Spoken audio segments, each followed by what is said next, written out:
Hello everyone, good evening everybody. Power grid corporation of India limited, आप सभी का paper 1 जुलाई को होने वाला है और इस बारे में कुछ बातें हैं, कुछ टिप्स हैं और बहुत सारी ऐसी चीजें जिसके बारे में आप लोगों को ध्यान रखना है। आज अगर आप इन सब चीजों का ध्यान रखते हुए जाते हो और पेपर देने जब आप कल बैठेंगे तो बहुत सारी चीजें ऐसी होंगी बेटा जो आपके पेपर के अंदर सॉर्टेड रहने वाली हैं। देखिए, सबसे पहले तो मैं आपको एक चीज बता देता हूं, पीजीसीआईएल एक ऐसा एग्जाम है डिप्लोमा ट्रेनी का जो जब जब होता है तब तब कुछ ना कुछ उसमें रुकावटें उसके आसपास बच्चों को हमेशा देखने को मिलती हैं। अब आप इस बार ही देख लीजिए, 1 जुलाई को पीजीसीएल का पेपर हो रहा है, 2 जुलाई को डी ट्रिपल एसबी का पेपर, 2 जुलाई को बच्चों का एचपीसीएल का इंटरव्यू, 2 तारीख को बहुत सारे बच्चों का एससीसीएल का पेपर, 2 तारीख को बहुत सारे बच्चों का आरआरबी जेई का पेपर।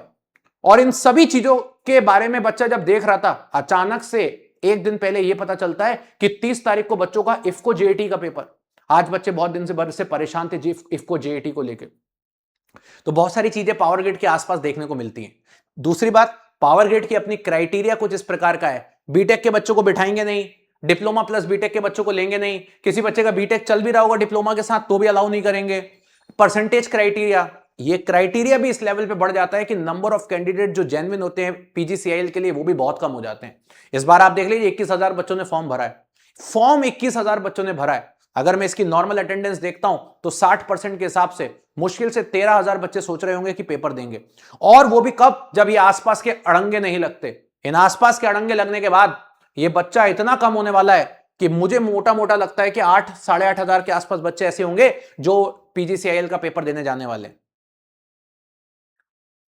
स्पैन ऑफ टाइम इतना कम था पेपर के अंदर कि बहुत सारे बच्चे तो ऐसे हैं जिन्होंने फर्स्ट टाइम तैयारी करना स्टार्ट करी होगी, शायद वो तैयारी भी नहीं कर पाए होंगे। बट अब मैं उन बच्चों की बात करता हूं जिनकी तैयारी बहुत अच्छी है, उन बच्चों का जिनका सिलेबस बहुत ज्यादा अच्छे से तगड़ा हो चुका है, काफी लंबे समय से तैयारी कर रहे हैं। आप सभी बच्चों को बोलना चाहूंगा, निश्चिंत होकर के इस पेपर को दीजिए। एक ऐसा पेपर है, एक ऐसी जॉब है कि जब आप इस जॉब को करने जाएंगे तब आपको पता चलेगा इस देश की बहुत सारे जॉब से better job PGCIL diploma training की है। तो जब आप जाएंगे तब आपको पता चलेगा। जोन आपने सेलेक्ट किया है अपने अकॉर्डिंग और ये सोच के किया होगा कि मैं इस जोन के अंदर आगे चल के जॉब कर सकता हूं, तो आपको उसी जोन के अंदर जॉब मिलनी है। किसी जोन का कट ऑफ या किसी जोन का कंपटीशन थोड़ा अच्छा हो सकता है, किसी जोन का कंपटीशन थोड़ा बेकार हो सकता है, बट इन जनरल ओवरऑल सभी जोन का एकमात्र एक जैसा ही रहने वाला है। तो आपको इसके बारे में कुछ ज्यादा सोचने और समझने की जरूरत नहीं है।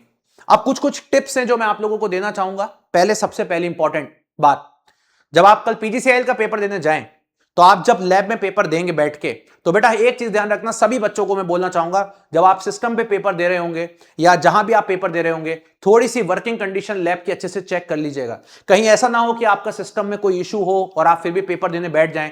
तुरंत इन्विजिलेटर को जरूर बोलिए। ये इन्विजिलेटर का वर्क होता है कि अगर आप अपने सिस्टम के पहले उनको ये बात बताते हैं कि सर मेरे सिस्टम में कुछ इशू है, तो ये उनका फर्ज बनता है कि वो तुरंत आपके सिस्टम को चेंज करें। आप जब अपना फॉर्म जब आप अपना पेपर देते हो ना, तो वहां पे इंस्ट्रक्शन तक लिखे हुए आते हैं कि आप सही हालत में बैठे हो, आपको किसी तरीके की कोई दिक्कत नहीं, जो भी हमने आपको प्रोवाइड किया सही चल रहा है, और आप जब उस चेकबॉक्स पे क्लिक करते हो तभी आप आगे बढ़ते हो। तो पीजीसीआईएल भी ये मान के चलता है कि आपको जो कुछ मिला है सही मिला है, तो उस इंस्ट्रक्शन को नजरअंदाज मत करिए, इस चीज का ध्यान रखें। अब ये बात मुझे क्यों बोलनी पड़ रही है आज देश में, मैं बता देता हूं। आज हमारा देश जिस जगह पे जा चुका है 2026 में, पेपर लीक सबसे ऊपर हो चुका है, बच्चों को पेपर के सेंटर पे परेशानी होना, ये सारी चीजें इस लेवल पे बढ़ चुकी है कि मुझे ये बात बच्चों को आके बोलना पड़ रहा है। एक उस बच्चे को बोलना पड़ रहा है जिसकी उम्र 20 साल से लेकर 30 साल के बीच में हो। मैं भी क्या करूं, मैं मजबूर हो गया हूं इस बात को करने के लिए।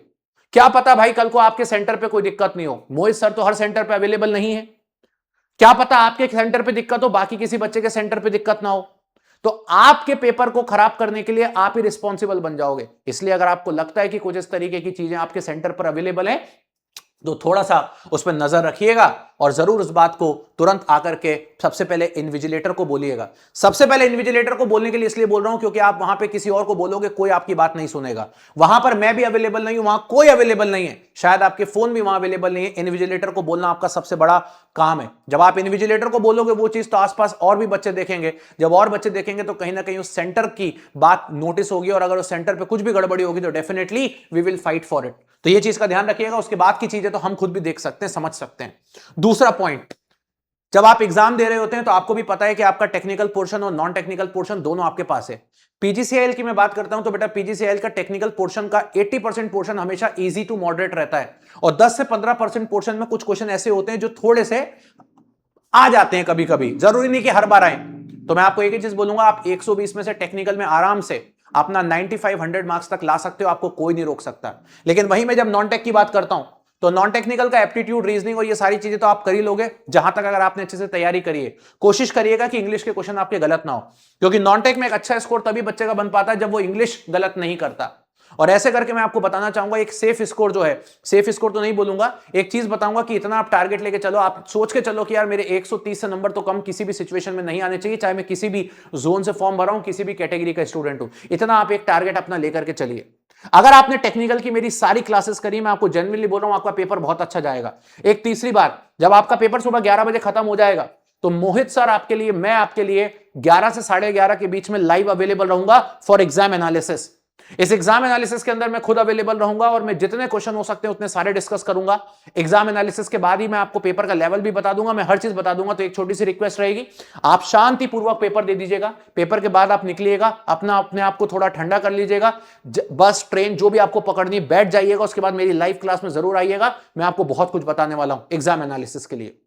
एक चौथी बात, अभी जब आप पेपर देने जा रहे हो तो अपने एडमिट कार्ड को अपनी तरीके से अपने पास रख लीजिए। और आशा करता हूं कि आपने रात्रि जगराता मेरा पूरा देखा होगा। 17 तारीख से चालू किया था, आज 30 जून को रात्रि जगराता की लास्ट क्लास है, और मैं आशा करता हूं आपने पूरा रात्रि जगराता देखा होगा। मैंने हर चीज, हर सब्जेक्ट को बेहतर तरीके से रिवाइज किया है, रिवाइज करवाया है। ऐसा रिविजन आपने जिंदगी में नहीं किया होगा। आशा करता हूं आपका पेपर बहुत अच्छा जाएगा और आप पेपर में फोड़ के आओगे।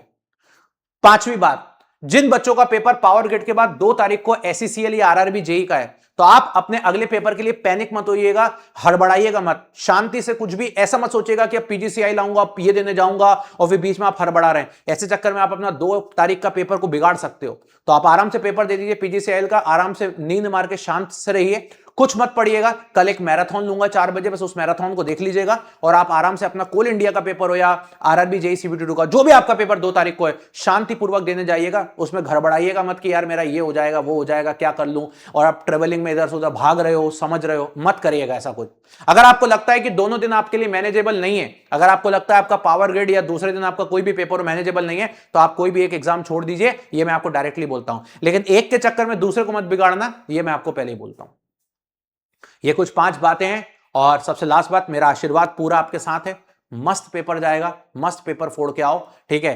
जिसको भी लगता है कमेंट बॉक्स में कमेंट करिए, ठीक है। आपके कमेंट्स को मैं रिप्लाई करूंगा, जो भी आपकी दिक्कत होगी उनको भी सॉर्ट करूंगा। आराम से पेपर देने जाइए, पूरा आशीर्वाद मेरा साथ है, फोड़ के आना पेपर के अंदर। सो मिलते रहेंगे अपन इसी तरीके से। जय हिंद, bye bye, take care and love you everybody.